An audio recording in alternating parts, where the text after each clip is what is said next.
કામરેજ વિધાનસભા મત વિસ્તારમાં સમીક્ષા પરથી સર્જાયેલી સ્થિતિની સમીક્ષા કરવામાં આવી। રાજ્ય શિક્ષણ મંત્રી અને કામરેજના ધારાસભ્ય પહોંચ્યા। ફૂડ પેકેટની સાથે બચાવ રાહત કાર્યો માટે એસઆરપીની ટીમ ફાળવી અસરગ્રસ્ત લોકોની બચાવ કામગીરી હાથ ધરવામાં આવી।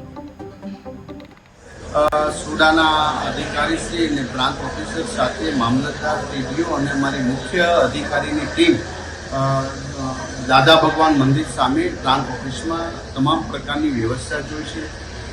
કામરેજના તમામ ગામો અત્યારે કોઈ સંપર્ક વિહોણા નથી, બધા સાથે સંપર્ક છે। તમામ તલાટીઓને એની જવાબદારી સોંપવામાં આવી છે। અમારી ટીમ 2 વ્યક્તિ સતત 8-8 કલાકના અંતરે ઇમરજન્સી કંટ્રોલ રૂમમાં અહીંયા જ બેઠા છે અને એનું મોનિટરિંગ મામલતદાર ટીડીઓ અને પ્રાંત ઓફિસર કરી રહ્યા છે। એક પણ એવી ઘટના નથી ઘટી કે જેથી કરીને ક્યાંય જાનહાની બની હોય।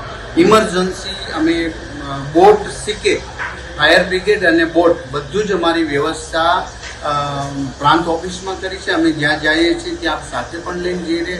એવી કોઈ પરિસ્થિતિ નથી કે જ્યાં બોટ લઈને જઈને પેલું કરવું પડે, પરંતુ હું વિનંતી કરું છું કે કોઈને અગાઉ કોઈ પેશન્ટ હોય, ડિલિવરીનો પ્રશ્ન હોય, જો અગાઉ એ કહી દે તો અમે ચોક્કસ